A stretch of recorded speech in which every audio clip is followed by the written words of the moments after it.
Live from the KHOU 11 studios, H-Town Rush starts right now. And first up here at 6 a.m., we take you live downtown. Hundreds of people lined up to hear President Trump speak. He's at Toyota Center tonight campaigning for Senator Ted Cruz on this first day of early voting.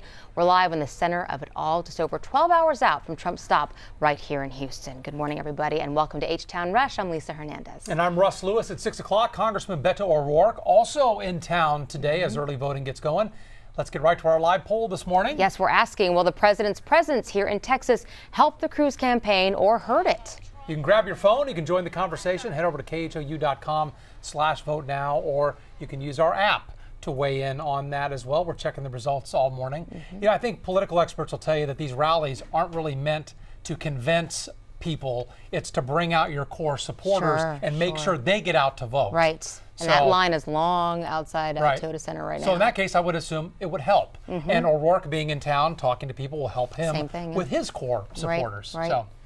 We're following both of those stories with the live reports this morning coming up. But first, Sheeta, you're going to start us off with the Rush Block. Oh, grab that jacket, grab that coat for a Monday morning. We are tracking 50s widespread. Throughout the day, temperatures will start to build into the mid-60s by your lunchtime hour. And notice as temperatures near 70, that's when the chance for some showers will start to pop in. So grab the umbrella, not for the first portion of the day, but for the second portion of the day. On our radar, we are dry. We have cloudy skies in place. But again, we will see those showers start to move in by the afternoon. The reason, all this moisture moving in from the Pacific, it is from Hurricane Willa. Willa is a very powerful hurricane expected to make landfall in Mexico by tonight. Doug, we'll talk all about this, tracking a big hurricane that's bringing moisture our way. Coming up next, I'll send it over to you. Okay, thanks, Gita. For your Rush Block traffic this morning, a live look at I-45 North. We have 2 incidents under investigation involving fatalities. One north of 610.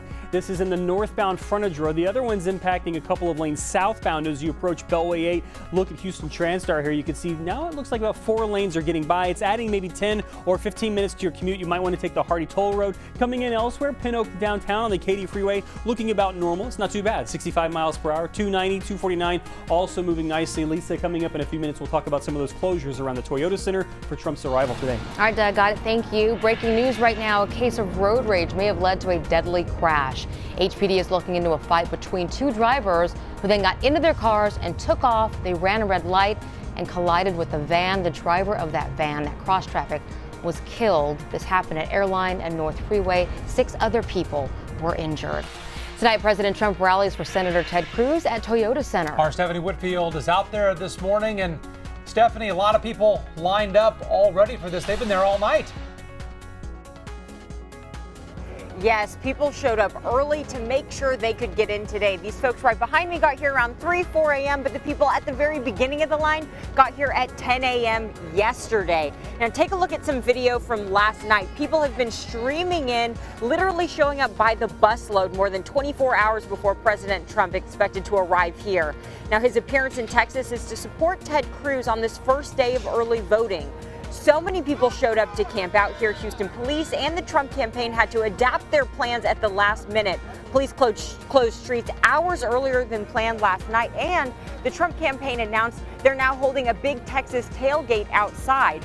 They say 100,000 people signed up for tickets to this, but there's only room for 18,000 people in Toyota Center. So that tailgate will have music, food, and more importantly, big screens so people can watch the rally outside. Now back out here live, those 100,000 people signed up to attend the rally. That doesn't include all of the protesters police expect to arrive here today. They will be situated on the other side of this Trump-Cruz bridge behind me. So this crowd is expected to grow a lot throughout the day, with doors to Toyota Center opening at 3:30 and the event starting at 6:30. Guys.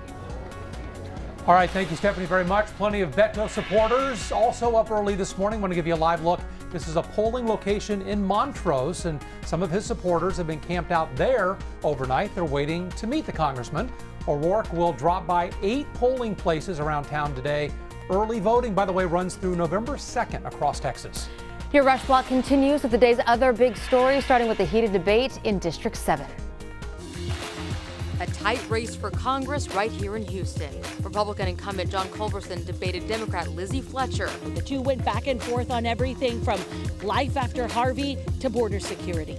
Culberson and Fletcher also sparred over health care.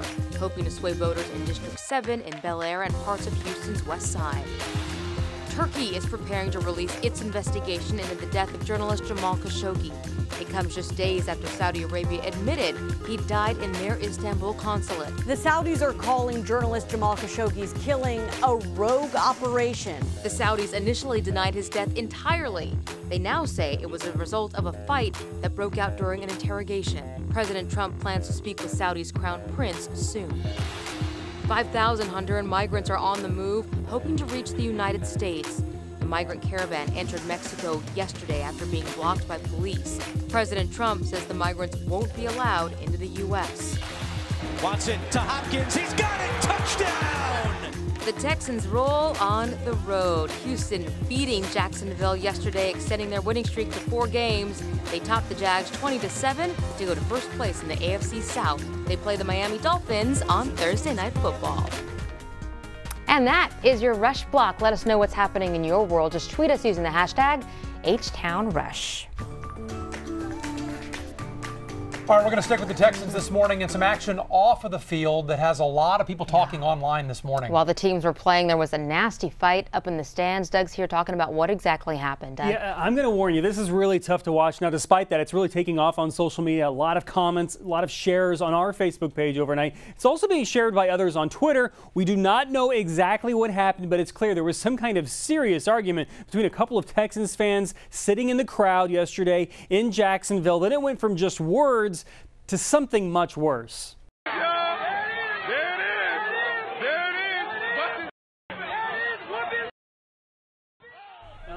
Tough to watch there. You hear the yelling and the arguing, then bam, that guy just got slugged in the side of the head as he was looking away. He didn't even see it coming. The Texans fan just got laid out on the stairs, and he stayed down, did not get out, appeared to be unconscious. Then a woman steps over him, starts getting into it with the Jags fans, and then she got shoved down. It's unclear what led up to this fight, but that woman and the guy who threw the punch were both escorted from the game by police. No official word on charges or arrests or anything like that at this point. On Facebook, Emily on our page writes, crazy that not one person ran to the aid of that man lying on the concrete, and there were just so many other comments just like that. Megan saying if that was here in Houston and it was the other way around, someone would have helped that person up instead of letting him just stay there on the ground like that. And so many people said that. And they said if that man was not arrested, the one who threw that punch, he should have had his season tickets taken away and not allowed back in the stadium. But again, we don't know the full story quite yet. We're still kind of standing by to see if police or the sheriff's office there says anything. What we know for sure is the guy who got hit wasn't even looking. No, he was looking straight forward. Couldn't even see it coming. Not cool. Yeah, that is unbelievable. And we know a lot of people are asking, is he okay? We don't know yet. We're still waiting to learn more about the man who was punched. So thank you, Doug. Yeah. Let's go over to Cheetah right now and take a look at what's going on out there this Monday. Cheetah? Okay, the one thing you need to know on a Monday morning is grab the jacket, grab the coat. Temperatures in the 50s this morning, and then bring the umbrella. Bring the umbrella for the afternoon. We'll talk about the rain expected later today coming up next, Doug. Okay, and the one big thing you need to know in traffic today, President Trump is coming to town. All the roads around the Toyota Center are blocked off. They're going to be diverting you, 2 or 3 blocks around the Toyota Center. Avoid this area unless you're going to the rally or you live and work in the area and you have to go down there. Also this afternoon, expect delays on the Gulf Freeway near Beltway 8 as the President Trump arrives at Ellington Airport, lands there, and then takes the freeway into downtown. Brandy? Thank you, Doug. It's time for another news stories to get your brain percolating right along with your coffee. And by the way, go ahead and drink up even if you have problem skin. Your cup of joe isn't to blame, according to Brown University. Researchers talked to 83,000 women every 4 years and found drinking 4 or more cups of coffee actually cut down on their chances of breaking out. That's the good news. The bad news, caffeine from tea, soda, and chocolate isn't so good for your skin. So maybe don't get a mocha. Every dog has its day, and every dog also has its own unique coat. And at least in labs, that could dictate how long they live. The darker the fur, the shorter the life, according to the University of Sydney. Researchers there say chocolate labs actually have a 10% shorter lifespan because they have more health problems. They're twice as likely to suffer from a skin condition called pyotraumatic dermatitis. Talk about having it rough. Poor boys. This might be the definition of first world problems, but it's something we can kind of all relate to. Are you supposed to tip on iPads? You know what I'm talking about. You're at, say, a coffee shop, maybe a restaurant. You hand over your card and pay, and the cashier swipes it on an iPad. You sign, it asks if you want to add a tip. So are you supposed to tip someone just for handing over a pre-made muffin at the counter? Customers tell the Washington Post they feel like they're guilted into tipping in these instances, and most people say it's awkward and they don't really know how much to give. I always tip. Like that. I don't always. It depends on what the situation is. Yeah, it depends. Depends. And sometimes if I'm like, I'll do 10% instead of 20%, like you might for a waiter or somebody who's cutting your hair or something like that. If you're seated, right, and you're being if you're actually being served, but if it's if you feel like the tip is not going to that person who actually, you feel like it's just going to the owner of the cafe. Exactly. It's like, and that happens a lot, and it's legal, by the way. And I'm going to start asking that before I tip anything. Is like, are you getting this? Ask them after they serve you your food. That's true. That's true. Don't anger anybody. Let me see his drink real quick. That's a good point, by the way. Thank you for that. Sure. It's 6:11 this morning. We're glad you're here. Hey, we're talking about this powerful hurricane that's intensified. It's heading toward Mexico this morning.